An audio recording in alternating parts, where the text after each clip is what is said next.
yang perlu kita catat di sini, terdapat kerusakan ginjal selama lebih dari atau sama dengan 3 bulan. Jadi ini yang membedakan dengan AKI. Kalau AKI, kejadiannya kurang dari 3 bulan. Nah, kadang-kadang di soal itu menyebutkan, pasien datang dengan kreatinin 5. 2 bulan yang lalu, pasien pemeriksaan kreatinin normal. Nah, berarti kalau seperti itu, mengarah ke suatu AKI. Tapi kalau eh, kreatinin 5, kemudian pasien 3 bulan yang lalu memeriksakan kadar kreatininnya 3. Berarti itu mengarah ke CKD. Karena sudah lebih dari 3 bulan. Ditunjukkan dengan adanya abnormalitas struktur atau fungsi ginjal. Nah, struktur atau fungsi ginjal dengan atau tanpa penurunan GFR. Ini kan agak aneh dengan statement tanpa penurunan GFR ya. Kan biasanya kalau pasien CKD itu kreatininnya naik, GFR-nya turun. Tapi pada kasus diabetic kidney disease, diabetic kidney disease itu kalau dulu kita menyebutkan nefropati diabetes. Itu pada stadium 1 itu belum terjadi penurunan GFR-nya. Bahkan kalau stadium 1 itu GFR-nya akan naik. Jadi kalau kita menghadapi pasien diabetes, kemudian biasanya kreatininya lebih rendah daripada normal. Sehingga kalau kita hitung, GFR-nya justru tinggi pada pasien dengan diabetic kidney disease. Ini sudah masuk ke stadium 1. Kemudian pada diabetic kidney disease yang stadium 2, itu biasanya GFR-nya juga masih normal. Kreatininya masih normal. Tetapi sudah didapatkan adanya albuminuri atau proteinuri. Ya, jelas ya. Jadi kalau berdasar definisi tanpa penurunan GFR, ini biasanya pada diabetic kidney disease stadium 1 dan stadium 2. Di mana stadium 1 itu istilahnya hipertrofi, hiperfungsi. Pemeriksaan kreatinin lebih rendah daripada normal. Jadi rumus eGFR itu berbanding terbalik dengan kreatinin. Kalau kreatininnya turun, eGFR-nya akan naik. Kalau kreatininnya naik, eGFR-nya akan turun. Jadi kalau ketemu pasien dengan DKD, kemudian kreatininnya lebih rendah daripada normal, jangan dikatakan fungsi ginjalnya itu bagus sekali. Bukan, itu sudah masuk DKD stadium 1. DKD stadium 2, kreatininya masih normal, sehingga eGFR-nya juga normal, tetapi didapatkan adanya proteinuri atau albuminuri. Kalau DKD stadium 3 itu sudah terjadi peningkatan kadar kreatinin. Ya, yang mempunyai manifestasi abnormalitas secara patologi, ya ini kalau patologi kan harus biopsi ginjal. Abnormalitas komposisi darah atau urin, ya urin tadi, kalau proteinuri juga lebih dari 3 bulan, itu pasien juga masuk ke CKD. Jadi nanti coba saya lihat slide yang lain, ada kriteria baru untuk diagnosis CKD ini. Atau abnormalitas dalam imaging test. Jadi imaging test tadi USG yang tidak normal. Ukuran ginjalnya mengecil, batas korteks dengan medulanya sudah kabur, kemudian densitasnya sudah meningkat. Nah, ini definisi dari CKD. Hal-hal yang harus kita ketahui, kita garis bawahi untuk CKD. Ini stadiumnya, ya, stadiumnya. Jadi kalau stadium 1 yang kanan itu LFG, LFG itu sama dengan eGFR yang harus kita hitung dengan rumus CKD-EPI tersebut. Kalau stadium 5, stadium gagal ginjal itu kurang dari 15. Jadi kalau pasien yang tadi kalau kita hitung pasti sudah di bawah 15 karena kreatininya sudah tinggi sekali. Nah, untuk stadium 3 ini ada 3A dan 3B.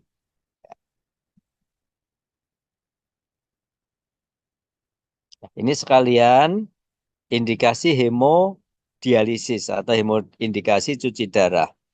Pada pasien CKD yang stadium 5 memerlukan dialisis, indikasinya ini.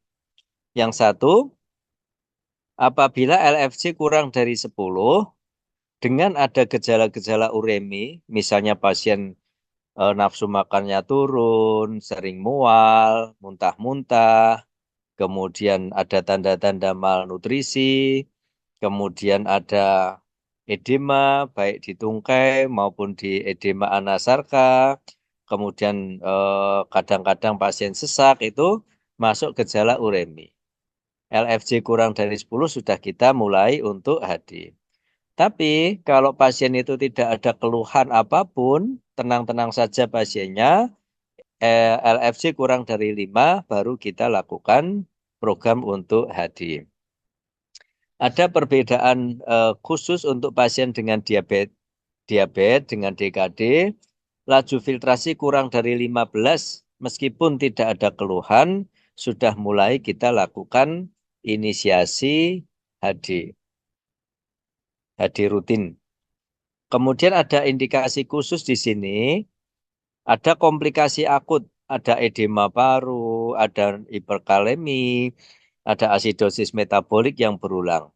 Ini biasanya pada pasien baik stadium 3, 4 maupun 5 yang belum indikasi HD rutin, tapi karena ada kekhawatiran tersebut.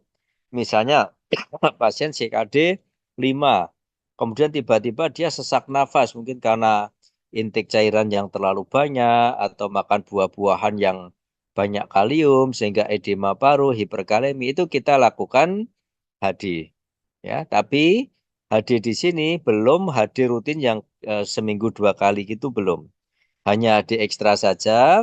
Kalau edema parunya teratasi, hiperkaleminya teratasi, asidosisnya teratasi, ya kita hentikan.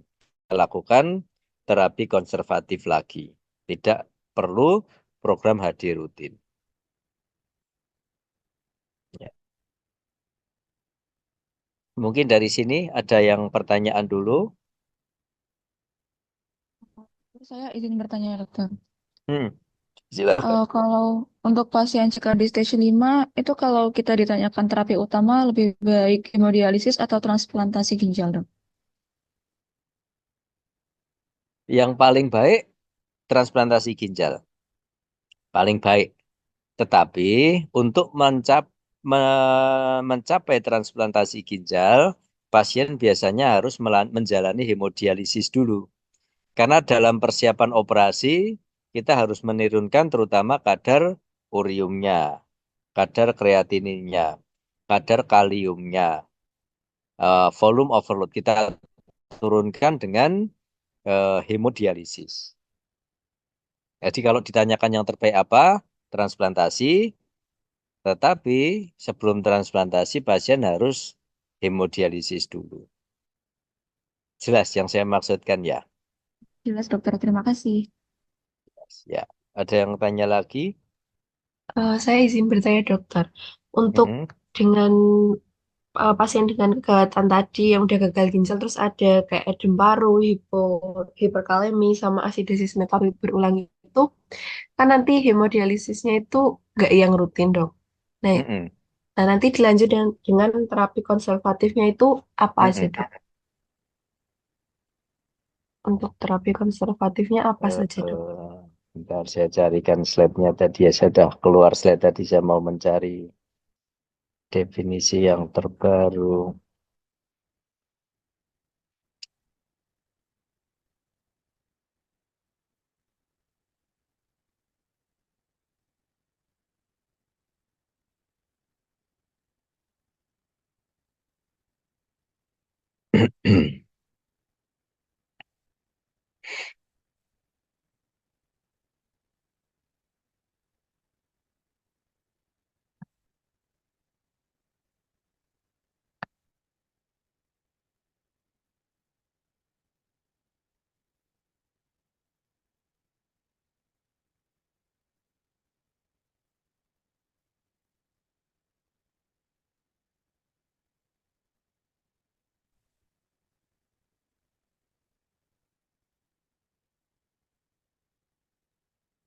Ya, ini untuk terapi konservatifnya.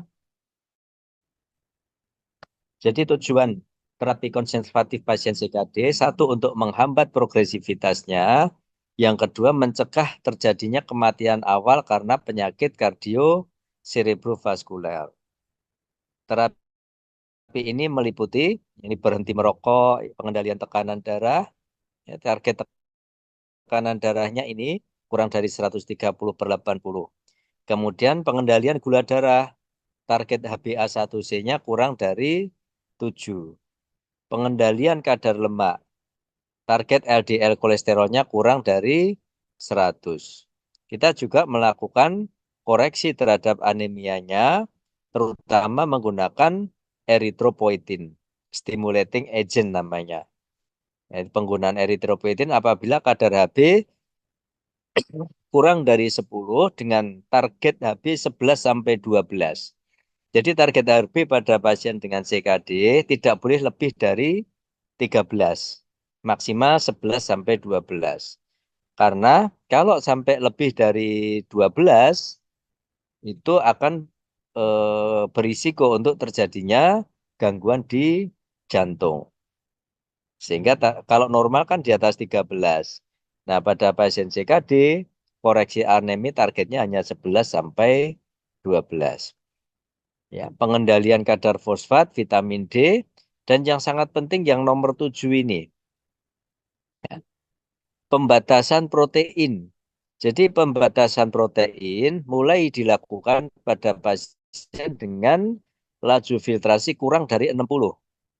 Dengan protein yang kita berikan 0,6 sampai 0,8 gram per kilogram berat badan per hari. Kebutuhan kalorinya kita naikkan 30 sampai 35 kilokalori per kilogram berat badan per hari. Yang sangat penting yang nomor 7 ini. Ini penting untuk menghambat progresivitasnya. Kalau yang awal tadi terutama untuk mencegah supaya tidak terjadi kardioserebrovaskular accident. Nah, untuk diet protein ini ada perbedaan pada pasien yang sudah menjalani HD rutin, itu kita naikkan proteinnya 1 sampai 1,2 gram per kilogram berat badan per hari. Pada pasien yang dilakukan CAPD, itu lebih tinggi lagi, 1,2 sampai 1,4 gram per kilogram berat badan per hari. Kenapa kok pada pasien CAPD lebih tinggi? Karena ibaratnya CAPD itu dilakukan HD setiap hari. Sehingga akan banyak protein loss lewat CAPD-nya. Sehingga kita berikan protein yang lebih tinggi agar tidak terjadi malnutrisi. Kenapa pada pasien CKD kita harus mencegah malnutrisi? Karena malnutrisi pada pasien CKD itu menjadi satu risiko untuk terjadinya serangan jantung atau stroke. Ada istilah yang namanya Mia-Fit syndrome, MIA. M itu malnutrisi, I itu inflamasi, A itu aterosklerosis. Sehingga pada pasien CKD yang terjadi malnutrisi, respon inflamasinya meningkat, akan terjadi percepatan aterosklerosis, memudahkan terjadinya serangan jantung dan kena stroke. Ya, ini terapi yang konservatifnya. Terus, mungkin ada pertanyaan dulu, sambil saya nyari slide yang lain. Baik, dokter. Terima kasih, dokter. Ya, ada pertanyaan lagi?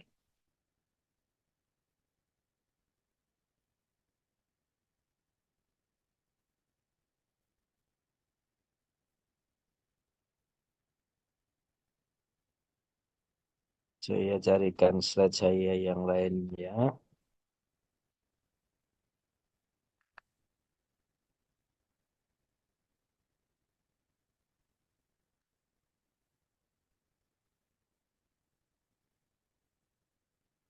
Nah, ini ada kriteria CKD yang baru. Jadi ada tambahan, tadi tetap berlaku yang tadi. Ada tambahan kriteria baru pada CKD yaitu apabila terjadi albuminuria, ya, yang kanan. Albuminuria, AER itu albumin excretion ratio lebih dari sama dengan 30 mg per 24 jam dan atau ACR albumin kreatinin rasio lebih dari sama dengan 30 mg per gram atau lebih dari sama dengan 3 mg per milimol yang sudah berlangsung lebih dari 3 bulan juga. Dan pada pasien yang sudah menjalani transplantasi ginjal, jadi pasien yang sudah menjalani transplantasi ginjal itu urium kreatinnya kembali normal. Tapi pasien ini secara diagnosis tetap masuk pasien CKD. Nah, ini tambahan penting yang di sini, yang ada albuminuri ini. Ya, nanti tolong dicatat. Jadi diagnosis CKD selain berdasarkan kreatinin, ELFJ, berdasarkan USG juga berdasarkan albuminuri. Albuminuri kita nilai adanya AER, albumin excretion ratio, dan atau ACR, albumin kreatinin rasio. ACR itu diambil dari urin preparatnya, ya. ACR urin ini bukan dari darah. Albumin excretion ratio itu juga dari urin, ya. Makanya di depan ini ada albuminuri. Jadi jangan sampai terjebak kalau ada soal darah urin. Nah, untuk CKD, AER maupun ACR diambil dari urin. Itu tambahnya. Ada pertanyaan? Nah, ini rumus-rumus dulu untuk menghitung LFJ yang lama. Ada MDRD equation, jadi modified of diet and renal disease. Ada Cockcroft. Dokter, mohon maaf, slide-nya belum tershare screen, dokter. Oh iya ya, sorry. Terima kasih, dokter.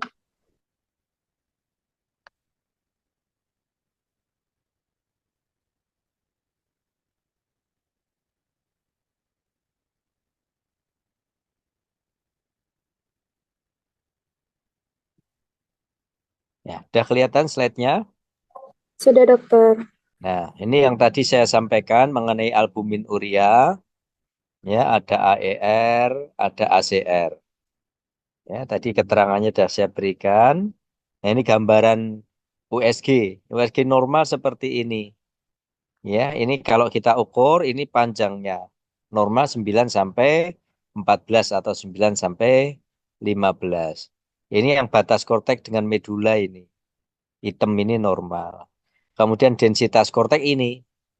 Ini biasanya kalau sudah tidak normal itu berubah menjadi putih sehingga batas korteks dengan medula kabur. Nah, ini rumus-rumus yang dulu dipakai untuk menghitung. Sebetulnya kalau dulu tidak menghitung LFG, tapi menghitung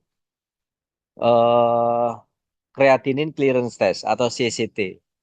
Ya, tapi ada yang beranggapan ya sama menghitung CCT itu sama dengan menghitung eGFR. Ada MDRD, kemudian ada Cockcroft, kemudian ada CKD-EPI. Yang sekarang dipakai yang CKD-EPI ini. Kalau berdasarkan laborat itu bisa memakai selain tadi kreatinin, bisa juga yang lebih sensitif dengan sistatin C. Ya, yang nomor 3 ini ada sistatin C, itu juga untuk menilai fungsi ginjal. Nah, ini yang tadi saya QA calculate untuk menghitung laju filtrasi glomerulus itu bisa di download ini di QA calculate, kemudian nanti dicari ini yang nefrologi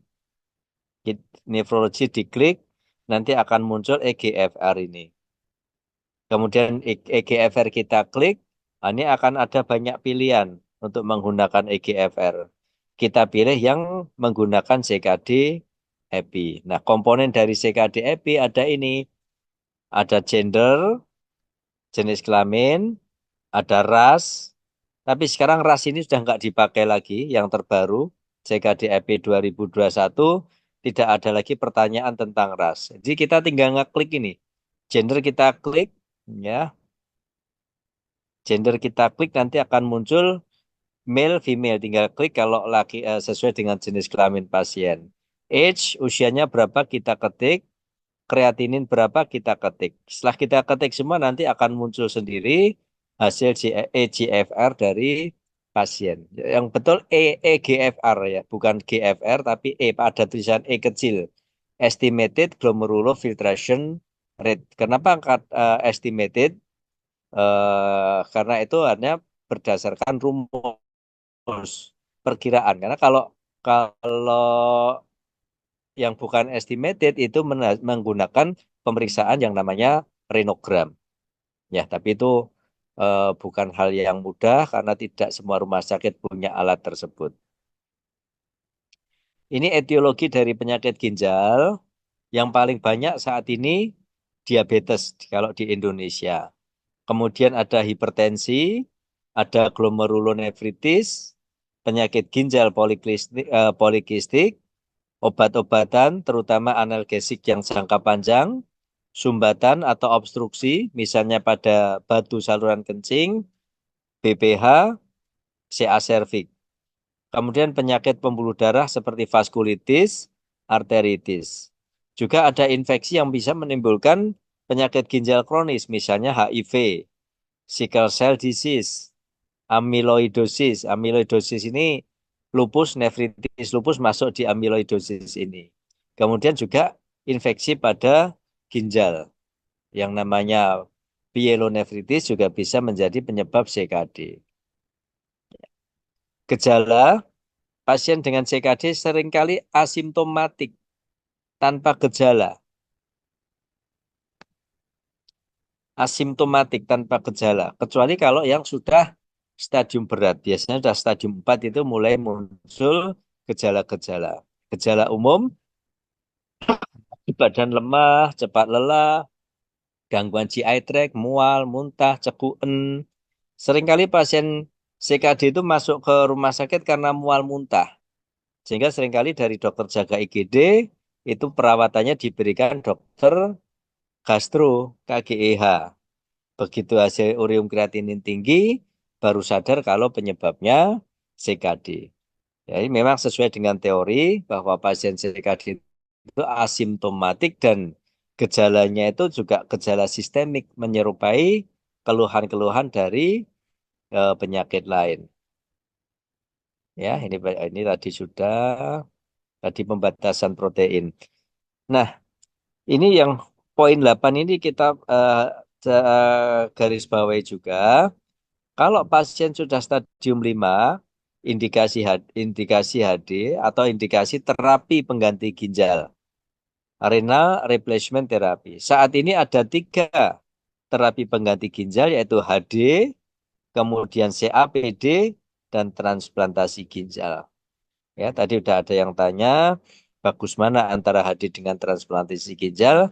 Yang paling baik saat ini adalah transplantasi ginjal. Tapi sayangnya tidak semua rumah sakit bisa melakukan transplantasi ginjal. Ya, ada pertanyaan dulu sampai di sini.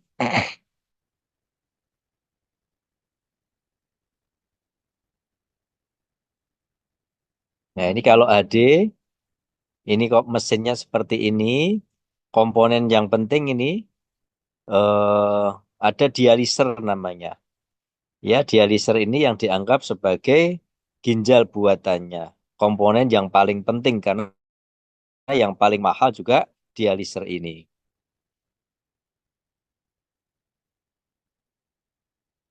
Ini ada kontraindikasi untuk hemodialisis, ada kontraindikasi absolut, tidak adanya akses vaskuler. Ya, akses vaskuler itu tempat tusukan itu. Kemudian pasien dengan fobia atau takutan terhadap jarum, kemudian pasien gagal jantung berat, pasien gangguan perdarahan. Kalau ada kontraindikasi ini, pasien lebih baik kita motivasi terapinya dengan CAPD, Continuous Ambulatory Peritoneal Dialysis. Ya, ini CAPD, tentang CAPD. Jadi kalau pada proses HD, komponen penting tadi adalah dialiser. Kalau pada CAPD, komponen pentingnya justru membran peritoneum. Karena proses CAPD ini, membran peritoneum ini dianggap yang berfungsi sebagai dialiser. Kalau pada HD dialiser, kalau CAPD membran peritoneum ini yang berfungsi sebagai dialiser tadi, di mana melalui peritoneum ini terjadi proses difusi dan ultrafiltrasi, sehingga akan terjadi eliminasi toksin, eliminasi elektrolit orik, dan cairan. Ini indikasinya sebetulnya sama dengan HD, tapi dia lebih dianjurkan misalnya pada pasien-pasien tadi, gangguan jantung yang berat, kemudian penyakit kronis, ada infeksi juga HIV, koagulopati, ada hepatitis, itu anjurannya lebih baik CAPD untuk mengurangi risiko penularan. Ya, keuntungan CAPD pasiennya itu bisa makan lebih bebas dibandingkan pasien HD, dan dia bisa aktif kemana-mana. Tidak harus seminggu 2 kali atau seminggu 3 kali datang ke unit HD. Nah, ini proses CAPD seperti ini, ya. Ini dipasang kateter Ten Hoff namanya, lewat satu operasi. Ini membran peritoneumnya. Jadi prosesnya fill. Fill itu nanti pasien akan, ini cairan CAPD-nya dimasukkan ke dalam rongga peritoneum lewat kateter Ten Hoff namanya. Masuk. Setelah masuk dilakukan dwelling. Dwell itu artinya didiamkan aja cairan itu. Biasanya penggantian cairan itu tiap 6 jam. Jadi dalam sehari diganti 4 kali. Didiamkan. Nanti kalau sudah 6 jam dilakukan drain. Jadi cairan yang ada di sini kemudian akan dikeluarkan, dibuang. Kemudian setelah itu di-fill, diisi lagi. Dwelling lagi, drain lagi. Jadi begitu terus untuk CAPD. Ya, mungkin ada pertanyaan?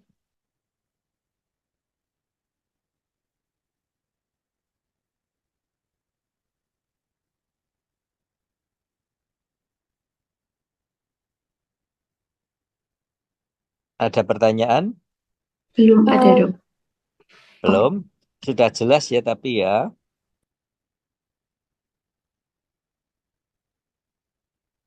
Sudah Jelas. jelas? Sudah jelas, mungkin soal yang kedua bisa kita lihat.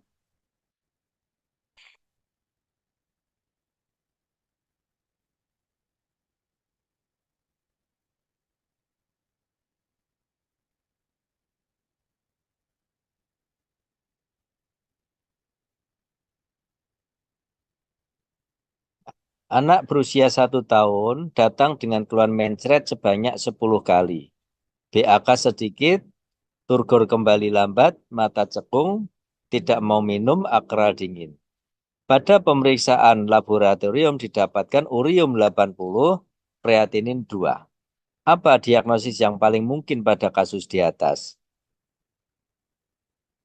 Apa? Dari A sampai E jawabannya.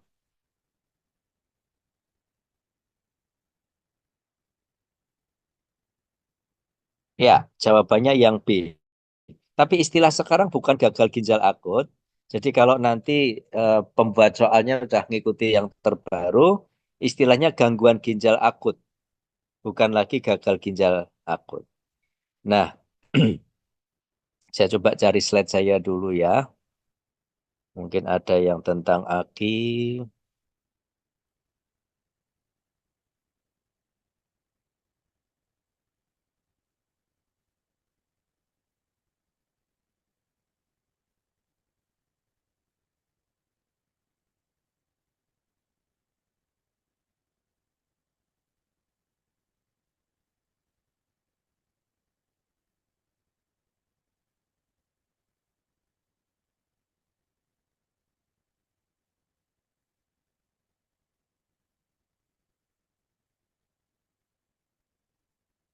Nah, ini sudah kelihatan slide-nya.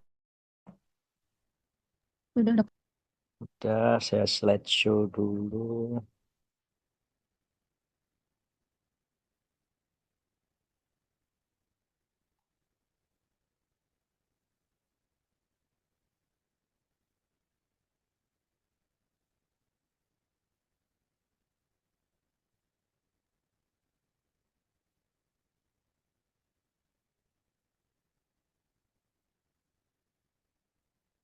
Yang ini saya kok tidak bisa slideshow ya. Tapi ini sudah kelihatan ya? Sudah dokter, seperti Ya, itu sudah nah. terlihat. Nah, jadi ini definisinya ini. Penurunan fungsi ginjal yang terjadi secara mendadak, di mana peningkatan serum kreatinin lebih dari sama dengan 0,3 mg per desiliter. Kita lebih familiar dengan miligram biasanya, bukan mol. Dalam 24 jam, dalam 48 jam, atau peningkatan serum kreatinin sampai lebih dari sama dengan 1,5 kali baseline yang terjadi dalam 7 hari, atau volume urin kurang dari 0,5 ml per kilogram per jam selama 6 jam. Ini definisinya. Jadi yang dimaksud dengan baseline itu nilai awal. Misalnya pasien pada saat masuk, kreatininnya 1,0. Kemudian selama perawatan kan kadang pasien dapat obat macam-macam. Dalam waktu 3 hari misalnya, kita cek lagi. Kreatininnya menjadi 1,5. Ya, itu sudah memenuhi kriteria untuk terjadi AKI. Karena kalau kita awalnya kan 1,0. Kita kalikan 1,5 kan pas 1,5 miligram per desiliter. Berarti sudah memenuhi kriteria ini. Atau kita ambil contoh yang paling ekstrim. Normal 0,8. Dalam perawatan naik menjadi 1,2. Kalau kita lihat nilai normal kreatinin, 1,2 itu masih normal kan? Ya, masih normal. Tapi kalau kita lihat peningkatannya dari 0,8 menjadi 1,2,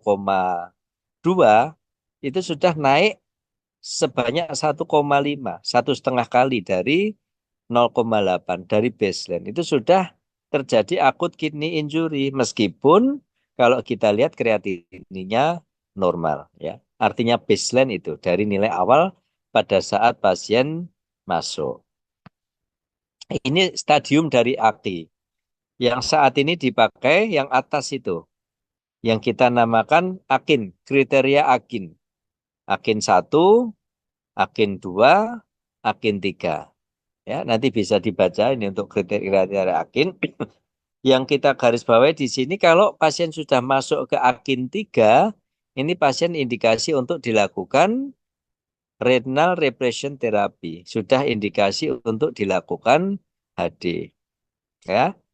Jadi staging ini menggunakan peningkatan kreatinin serum dan atau urin output. Jadi bisa berdasarkan kreatininnya saja, bisa berdasarkan urin outputnya saja, bisa berdasarkan keduanya.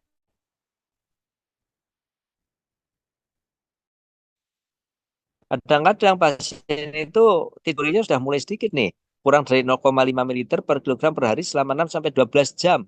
Ya, meskipun kreatininnya normal, tapi pasien sudah terjadi berkurangnya urin output sehingga pasien tersebut sudah masuk ke kriteria AKIN. Jadi mungkin kalau pertanyaan nggak akan sedalam ini, mungkin kriteria AKIN berdasarkan apa? Itu dasarnya serum kreatinin dan atau urin output. Ya, nanti kalau sempat baca angka-angkanya akan lebih baik lagi. Ya, ini untuk AKIN. Nah, untuk menjawab soal yang tadi,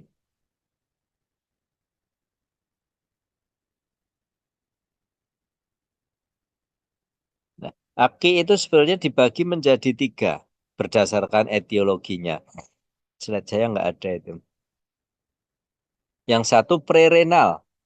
Prerenal itu dehidrasi, shock, perdarahan, itu masuk kriteria AKIN yang prerenal. Seperti pada pasien anak tadi, pasiennya diare, dia dehidrasi. Kalau tensinya rendah, akral dingin berarti dia ada shock.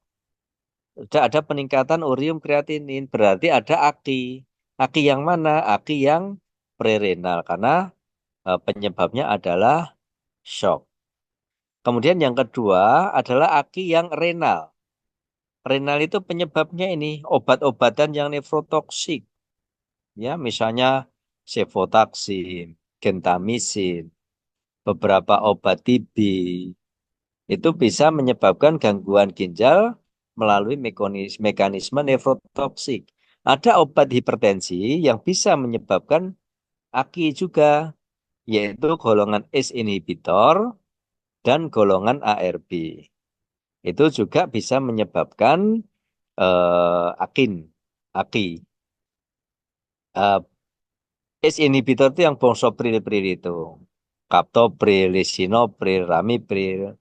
Kalau ARB itu sartan. Ada kandesartan, ada valsartan, telmisartan, irbesartan. Itu obat-obat hipertensi yang bisa menyebabkan AKI.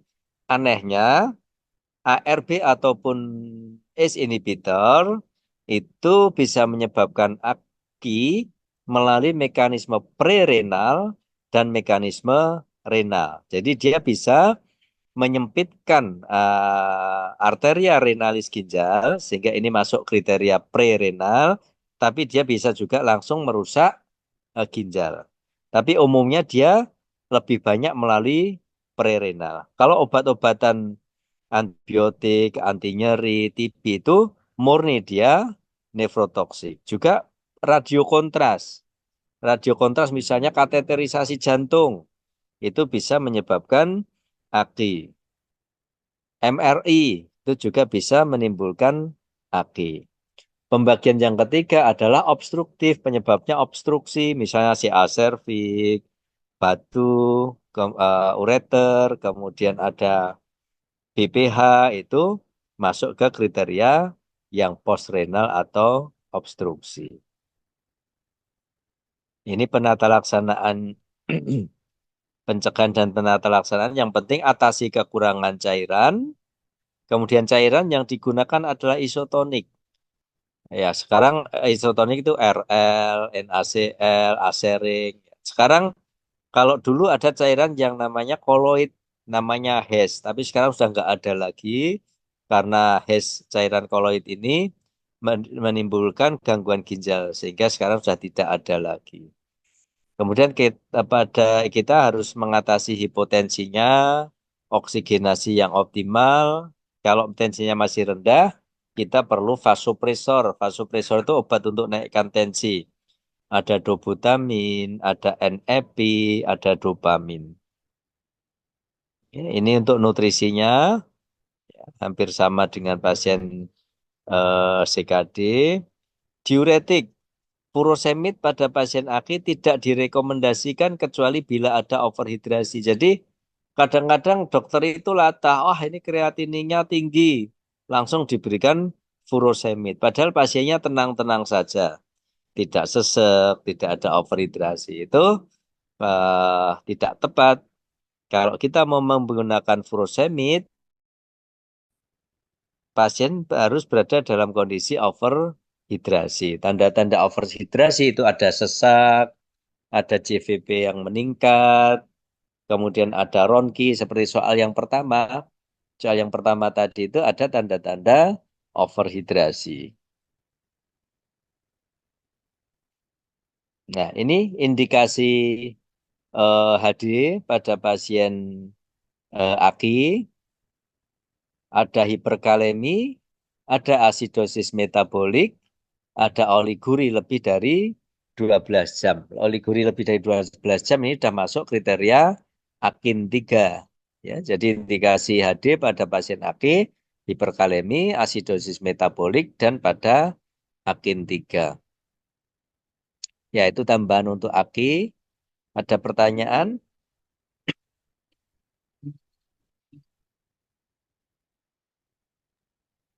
Izin tanya dokter, kalau AKI Hmm. pada anak-anak itu biasanya mereka itu disebabkan karena apa ya, Dok? Ya, diare itu tadi. Sering. Di anak-anak diare, infeksi, sepsis, itu juga bisa menyebabkan. Yang terakhir kemarin sempat booming yang paracetamol itu ya, paracetamol sirup itu. Karena ada campuran naba itu bisa menyebabkan AKI pada anak. Ya, paling sering diare. Diare, sepsis, ya terus obat-obatan mungkin bisa juga. Ya. Baik dokter, terima Nah, kasih dokter. Ini juga penting, siapa tahu keluar ya yang di gambar ini ada marker untuk mendiagnosis AKI. NGAL, KIM1, interleukin 18. Jadi marker ini bisa mendeteksi lebih dini kejadian AKI sebelum terjadi peningkatan kreatinin ataupun sebelum terjadi penurunan urin output. Jadi kita sudah berpikir ada satu AKI karena ada faktor risiko. Misalnya pasien menggunakan anti nyeri, dosis tinggi misalnya, kemudian kreatinin masih normal, urin output masih normal, tapi kalau dicek NGAL-nya atau NGAL atau KIM ya, KIM1 IL-18-nya naik, berarti pasien sudah masuk ke AKI meskipun belum terjadi peningkatan kreatinin. Itu diagnosis dini berdasar AKI berdasarkan marker yang lebih sensitif. Cuma ya harganya mahal dan tidak semua rumah sakit punya. Ada pertanyaan lagi?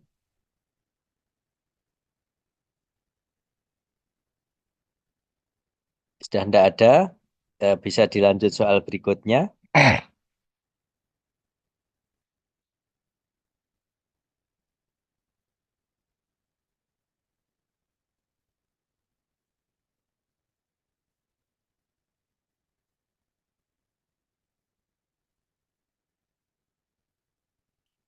Seorang perempuan 56 tahun datang ke poliklinik dengan keluhan lemas, mual dan muntah yang sudah dialami sejak 2 minggu. Keluhan disertai kencing berkurang. Riwayat kencing manis 10 tahun dan berubah tidak teratur. Penderita tampak lemah dan pucat. Pemeriksaan fisik tekanan darah 170/100.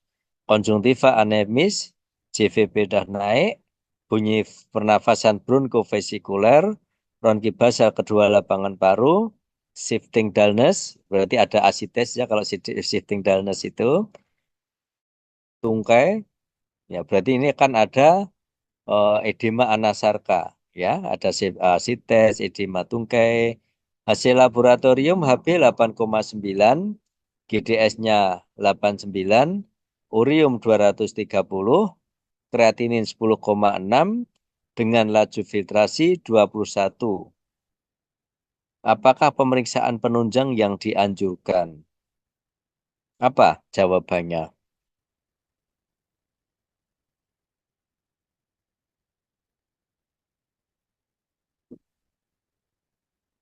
Jadi ini kan untuk mengetahui apakah dia CKD atau tidak. Saya kurang kurang kurang yang dimaksudnya kan ini apa? Kalau kita untuk menegakkan diagnosis, apakah ini CKD atau bukan? Hmm.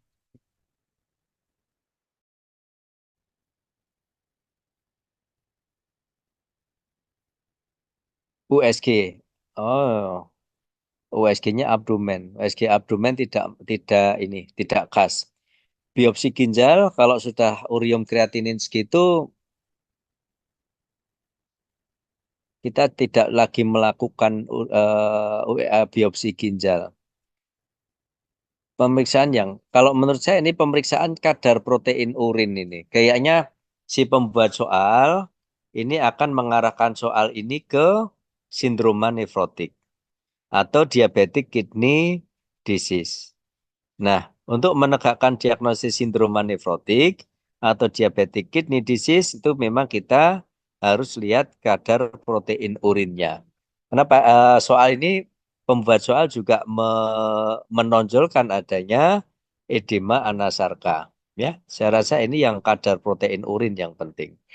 USG abdomen mungkin bukan USG foto polos abdomen tidak ada tempat karena itu zaman dulu dipakai untuk melihat adanya batu.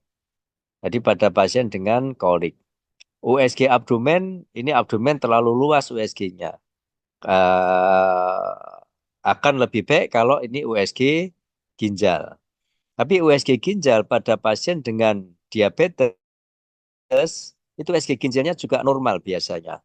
Jadi USG ginjal pada pasien diabetes tidak bisa dijadikan acuan untuk mendiagnosis adanya diabetic kidney disease. Kemudian biopsi ginjal. Biopsi ginjal kita tidak lakukan pada urium kreatinin yang tinggi seperti itu. Karena kalau itu 1 CKD, dilakukan biopsi ginjal juga hasilnya hanya akan ketemu fibrosis. Pemeriksaan kadar asam urat terlalu jauh. Yang paling memungkinkan adalah pemeriksaan kadar proteinurin. Untuk mengetahui diabetic kidney disease, ataukah pada pasien itu juga ada sindroma nefrotik. Jadi ingat, kalau sindrom nefrotik, itu basic kelainannya adalah dari proteinurinya.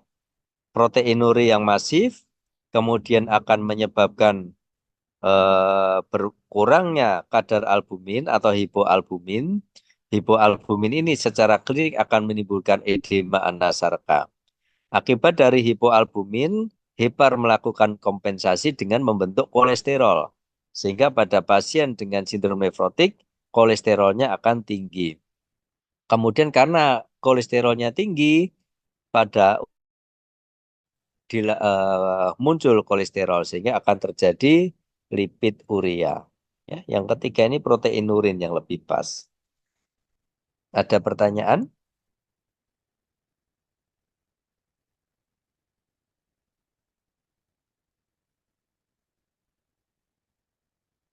Ya, soal berikutnya.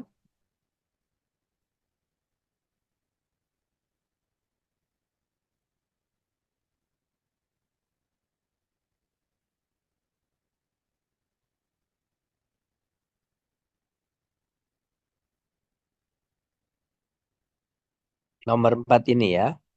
Laki-laki 68 tahun datang ke rumah sakit dengan keluhan mual dan muntah sejak 1 bulan. 20 tahun pasien hipertensi, minum obat tidak teratur. Tensinya tinggi, 200 per 120, nadi 110, respirasi 28, konjungtiva anemis, JVP meningkat, asites, edema kedua kaki, HB8, leukosit trombosit normal, BUN 200, kreatinin 12. Foto torak didapatkan kardiomegali. Di atas apa diagnosisnya? Ya, penyakit ginjal kronis. Ya. Jadi pasien dengan CKD itu seringkali terjadi gangguan jantung. Jantungnya membesar.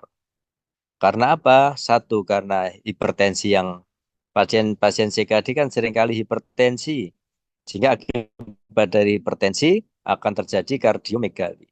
Yang kedua, dari uremia. Uremia akan menyebabkan kardiomegali juga.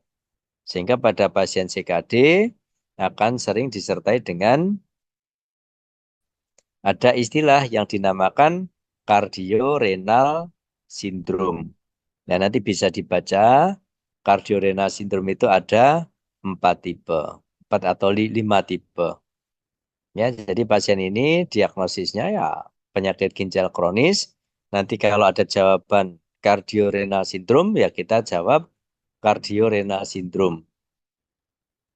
Nah, kalau ada tipenya ya kita cari nanti dibaca.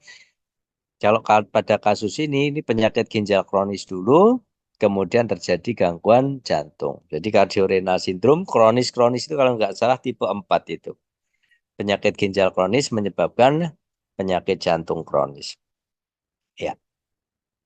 Oke. Ada pertanyaan?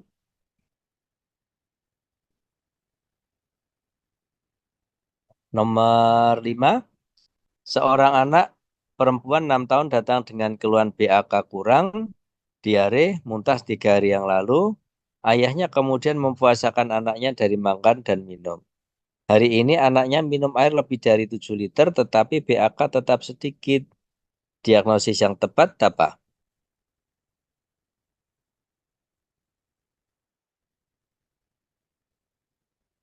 Ya, gagal ginjal akut.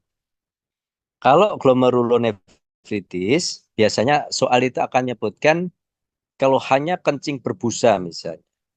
keluhan kencing berbusa, kemudian pemeriksaan fisik, kadang ada edema di tungkai, ada tekanan darahnya naik, kemudian pemeriksaan urin didapatkan adanya proteinuria dan hematuria.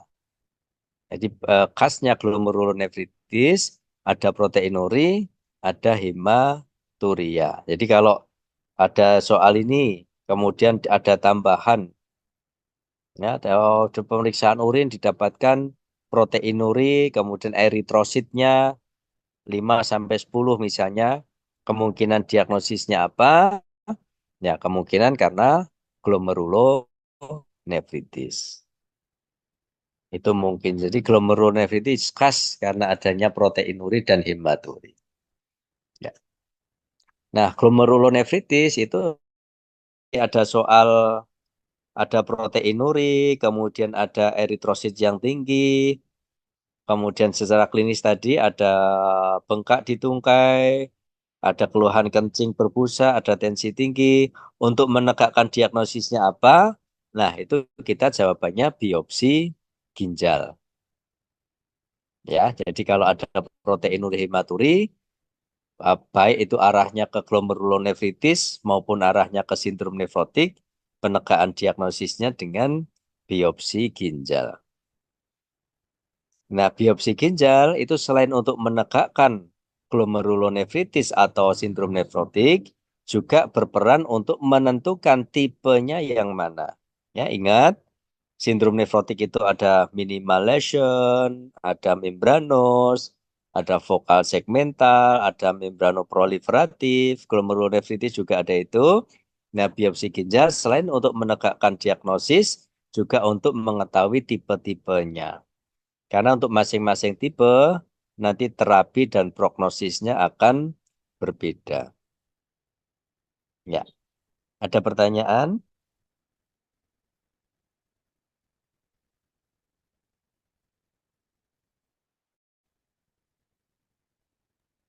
Saya izin bertanya dok, tapi ini yang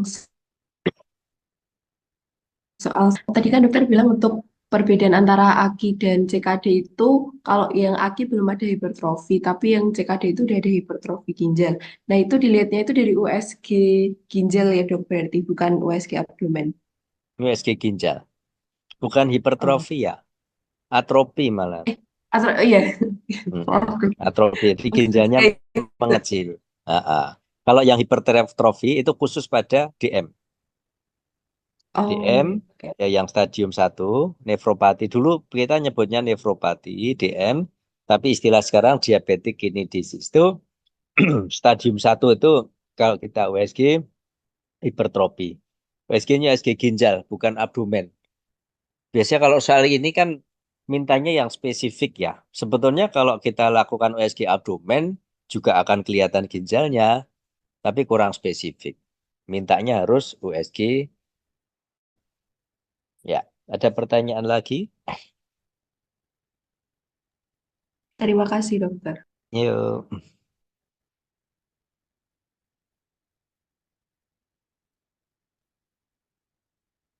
Masih ada soal lagi?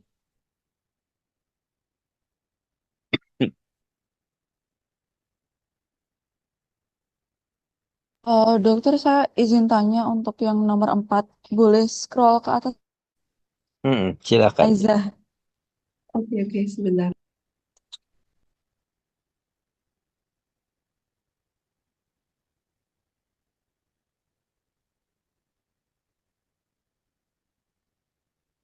Ya, saya izin tanya dokter. Di situ kan ada edema kedua kaki. Terus saya Mm-mm. mungkin bisa jadi edema anasaka yang karena hipoalbumin. Nah, kalau Mm-mm. semisal di pilihan itu ada pilihan sindrom nefrotik juga, itu apa pasien ini itu diagnosisnya tumpang tindih PGK dan sindrom nefrotik yang itu atau Ya, bagaimana? kalau ada sindrom itu biasanya pembuat soal akan PGK et causa sindrom nefrotik misal. Dua-duanya betul. Kalau misalnya ada itu, ada apa tadi? Ke arah sindrom nefrotik ya, ada poin misalnya yang D itu ada sindrom nefrotik itu biasanya ya dua-duanya betul. Kita diagnosis penyakit ginjal kronik betul, kita diagnosis sindrom nefrotik ya betul. Oh, jadi diagnosis sindroma nefrotik nefritik dengan PGK atau AKI itu memang bisa bertumpang tindih gitu ya, dokter? Ya, jadi sindroma nefrotik itu sebagai etiologi dari AKI maupun etiologi dari PGK.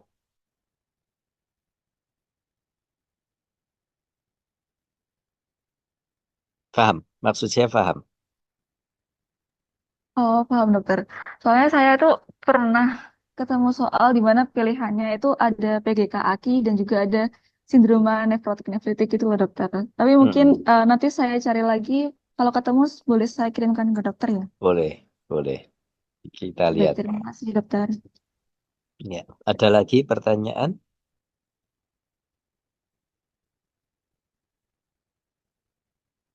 ISK pernah keluar nggak soalnya?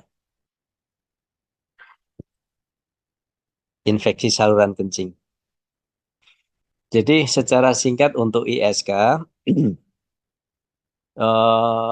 ISK itu dibagi dua berdasarkan gejalanya. ISK bagian atas dan ISK bagian bawah. ISK bagian atas itu biasanya mengenai di ginjal yang disebut sebagai pyelonefritis. Secara klinis, ISK atas atau pyelonefritis ini kondisi pasiennya lebih berat. Panas tinggi, klinis lebih berat. Kalau ISK bawah itu tidak berat. Belum tentu ada panas juga. Kadang-kadang hanya perubahan di kencingnya aja. Kencingnya rasa panas, kencingnya anyang-anyangan, dysuria, kemudian eh, anyang-anyangan, frekuen, jadi sering kencing, itu. Jadi kalau ISK bawah itu biasanya tidak berat, tapi kalau ISK atas berat. Yang ISK atas biasanya juga selain panas disertai dengan nyeri pinggang yang hebat. Itu perbedaannya. Yang kedua, nanti perbedaannya di terapinya. Kalau ISK atas, ya, kita biasanya menggunakan antibiotik yang injeksi. Kalau ISK bawah, kita antibiotiknya menggunakan obat oral. Kemudian kalau ada pertanyaan langkah dengan ada gejala keluhan misalnya, untuk diagnosisnya apa? Kalau untuk ISK cukup melakukan pemeriksaan urin. Pemeriksaan urin sebetulnya bertahap untuk ISK. Satu, urin rutin dulu.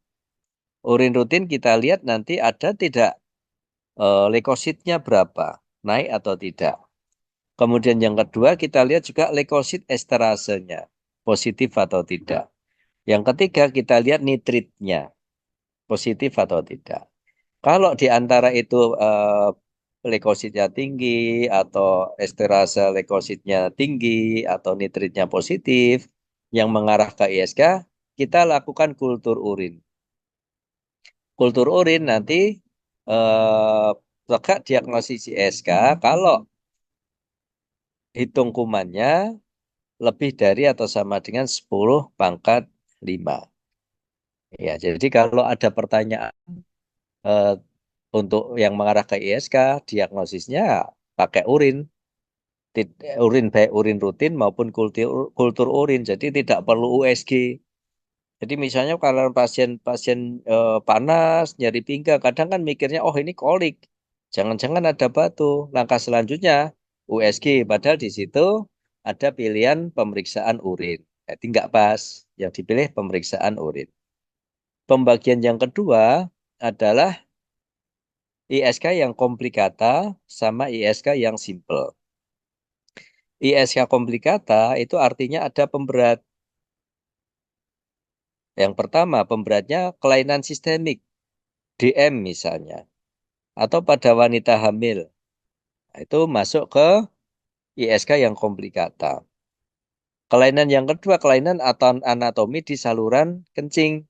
Misalnya ada batu, saluran kencing, ada BPH, kemudian ada kingkin atau saluran kencing yang tertekuk itu masuk ke ISK yang komplikata. Perbedaan juga di terapinya. Kalau ISK komplikata, kita harus menggunakan antibiotik yang injeksi. Sedangkan ISK yang simple, antibiotiknya cukup yang oral. Nanti bisa dibaca ini di buku PABDI ya, pilihan antibiotik empirisnya apa. Di situ ada ciprofloxacin, ada cotrimoxazole, nanti dibaca aja. Ya, nanti kalau ISK garis besarnya itu. Ada pertanyaan? Ada lagi ISK yang disebut ISK yang asimptomatik.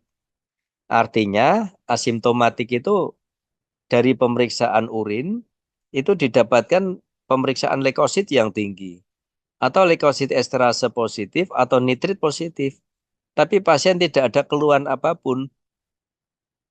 Ya kita tidak memberikan terapi. Jadi kadang ada soal seperti itu. Seorang pasien dari pemeriksaan urin didapatkan leukosit sekian naik, leukosit esterase positif, nitrit positif. Pasien tidak ada keluhan apa-apa. Terapi pada pasien tersebut, nih misalnya, ada pilihan antibiotik.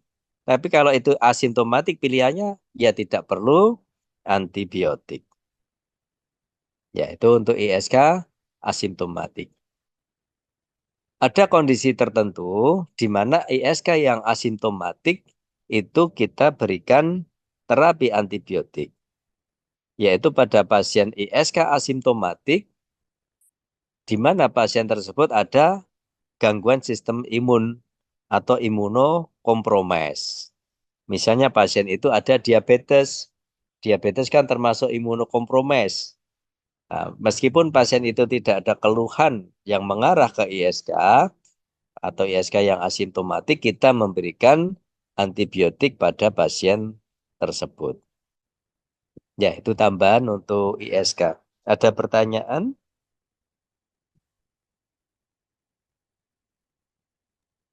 Dokter, saya izin bertanya tentang Mm-mm. glomerulonefritis ya, dokter. Mm-mm. Mm-mm. Mungkin glomerulonefritis itu kan kalau saya lihat di kisi-kisi itu ada yang glomerulonefritis akut dan juga kronik.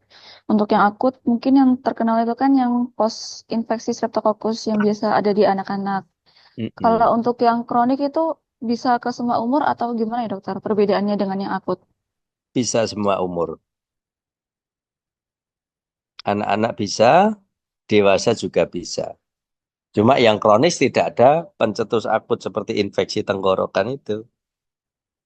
Seringkali pasien dengan glomerulonefritis baik pada anak maupun dewasa itu ketemunya tidak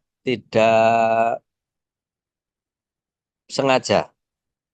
Misalnya pada saat general check up atau pasien tiba-tiba kok kakinya bengkak, kaki bengkak kan kita mikirkan kalau nggak kelainan jantung, hepar, liver, atau ginjal. Sehingga kita lakukan pemeriksaan urin, di situ baru ketemu kalau glomerulonefritis. Itu jawabannya. Kalau gejala yang akut sama kronis sama ya dokter berarti? Sama, biasanya hanya kencing berbusa aja. Oke. Kalau untuk cut off waktunya berapa minggu atau bulan ya dokter? Saya kok belum pernah membaca ya antara akut dengan kronik. Tapi biasanya itu 2 minggu ya kalau untuk glomerulonefritis. Baik dokter, terima kasih. Ya, ada lagi pertanyaan?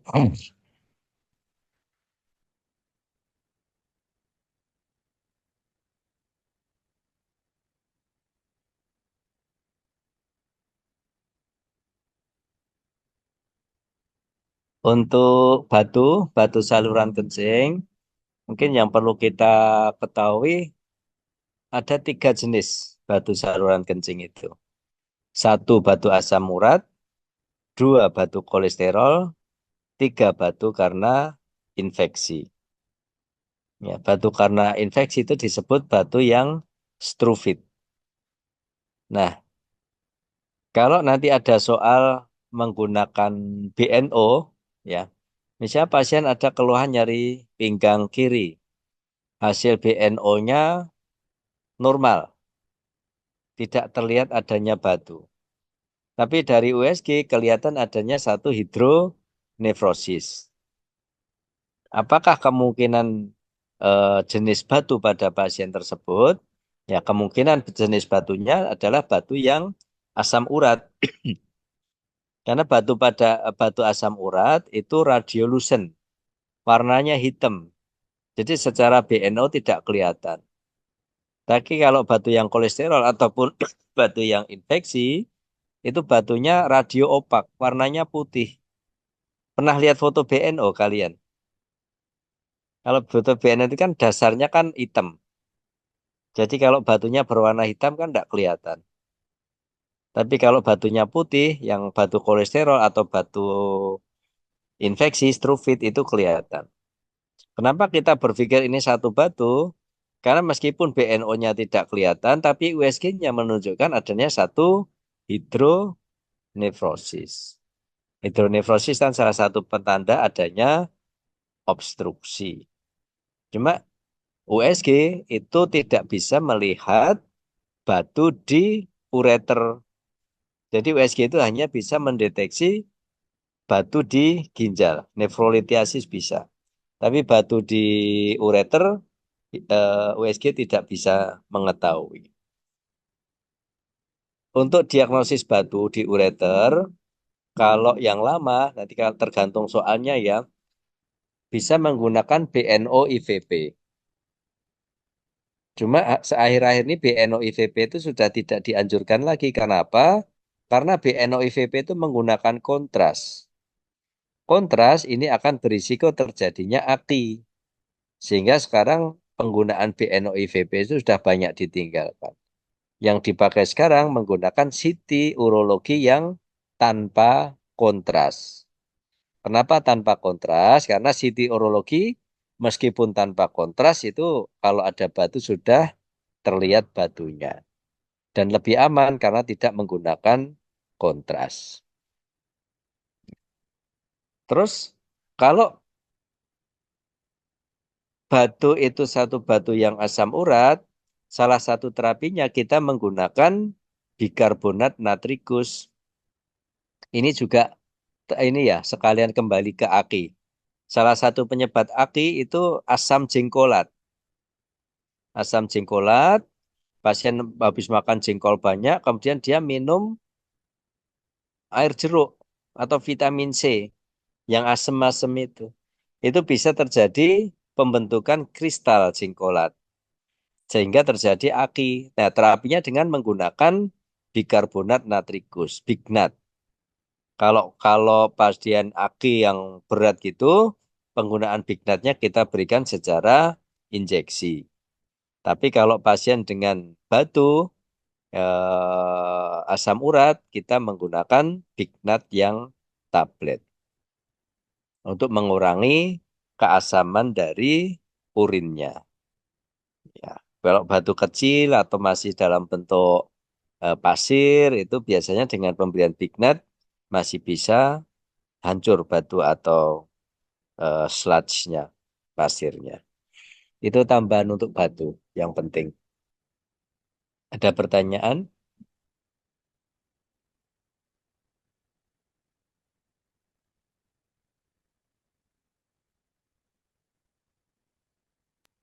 Dari saya sudah cukup sih, Dok. Sudah? Saya rasa sudah kita bahas semua ya topiknya ya.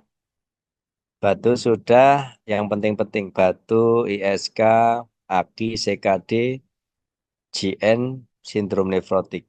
Oh ya, untuk kalau ada soal tentang proteinuri, ya misalnya pasien DM, kemudian pemeriksaan urin ada proteinuri, juga pada pasien dengan sindrom nefrotik itu ada proteinuri, pasien glomerulonefritis ada proteinuri. Pada pasien DM ada proteinuri, untuk mengurangi proteinurinya kita menggunakan obat hipertensi, ACE inhibitor atau ARB, atau ya. Jadi ACE inhibitor tidak boleh dikombinasi dengan ARB. Kita tidak boleh memberikan terapi captopril kombinasi dengan kandesartan itu tidak boleh. Karena apa? Kombinasi ACE inhibitor dan ARB akan menyebabkan peningkatan kadar kreatinin dan menyebabkan terjadinya hiperkalemia. Sehingga tidak boleh dikombinasikan. Jadi kalau pasien DM, kemudian ada proteinuri, kita mengendalikan proteinurinya menggunakan ACE inhibitor atau ARB dan obat-obat DM-nya. Kenapa proteinuri harus kita kendalikan? Karena proteinuri ini menyebabkan inflamasi pada ginjal. Kalau inflamasi berjalan terus-menerus, lama-lama akan terjadi peningkatan kreatinin, akan terjadi penyakit ginjal kronis yang bisa sampai stadium 5. Kalau pada pasien dengan sindrom nefrotik dan glomerulonefritis, untuk mengurangi proteinurinya terutama dengan satu, kortikosteroid. Kortikosteroid yang digunakan bisa metilprednisolon, bisa prednison, tapi tidak boleh menggunakan dexamethasone. Ya, dexamethasone tidak boleh digunakan pada pasien sindrom nefrotik atau glomerulonefritis karena efek sampingnya banyak. Kedua, untuk mengurangi proteinurinya adalah dengan ACE inhibitor atau ARB. Sama dengan DM tadi. Yang ketiga, kita kalau memang dengan dua obat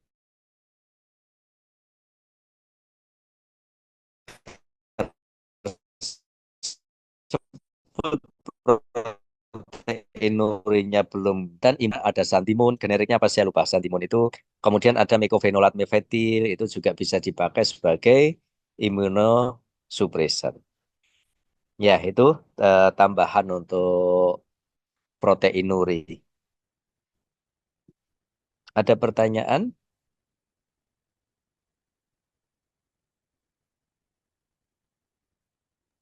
Dari saya sudah, dokter. Sudah lengkap ya kayaknya. Ya, kalau sudah tidak ada pertanyaan, kita tutup. Sudah lumayan nih, sudah 1,5 jam kita berdiskusi. Bentar lagi sudah terdengar adzan asar. Ya, semoga sukses. Kalau saya lihat soal-soalnya tadi tidak terlalu sulit itu soalnya.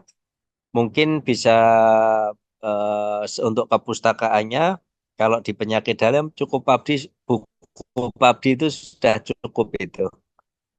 Teorinya sudah ada di situ semuanya itu. Ya, semoga pertemuan kita hari ini bermanfaat, sukses selalu, bisa juara 1 ya.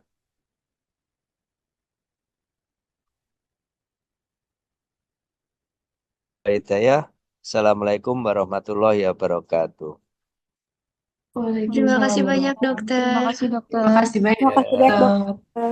yuk, saya izin live ya. Baik, dokter. Izin live. Oke, Mbak. Terima kasih semuanya.